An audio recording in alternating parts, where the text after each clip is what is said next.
सुंदर विशेष भाव में किसी आलोचना रखी ना आउ गोटे कथा कहूँ कीर्तन कथा राम भाई जो कीर्तन कले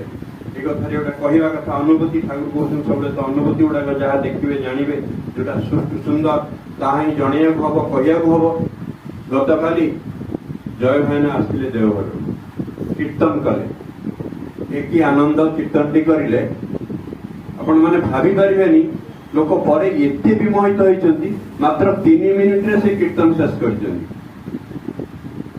भावार्थर कथा ये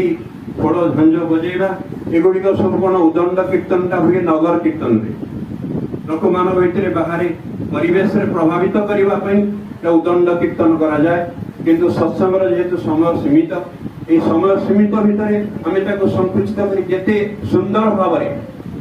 परिवेषण आम करते सुंदर हम कथार अच्छी कथाटा कही जाने सुंदर ये जो कहती माँ मैंने जो मथा बांधी पारे सुंदर एवं परिवेशटा को सजाड़ी ने परिवेशटा सुंदर हुए आम परम पिता को धरीचे यही सजड़ा जीवन परम पिता वास्तव सजड़ा जीवन को आम अनुसरण कर निजर कथबार्ता एवं आचार्य देवंकर जो बर्तमान डीपीआर कथा अभिनवंकर कथा कहूचे यही कहवा भितर अनुकरण कर भावार्थटा कौन कहबार शैलीटा कौन कौ उद्देश्य से कहते आम मानकर से भावार्थटा अनुसरण करने हम ताहले कौन हम ना से भावार्थटा आम भितर क्रिया कर नचेत करना से ठाकुर गोटे कहते ख्याल माफिकी भजिल करूँ प्रत्येक मनुष्य हेतु करूँ आम ये भाव जदि उन्मादना अनुसरण करवा बुझा ताहले ये जीवनटा सरी आउरी केते जीवन चली किंतु परम पिता बुझीपर ना जहाँ आसतु सब शांत सरल एवं सामायिक भाव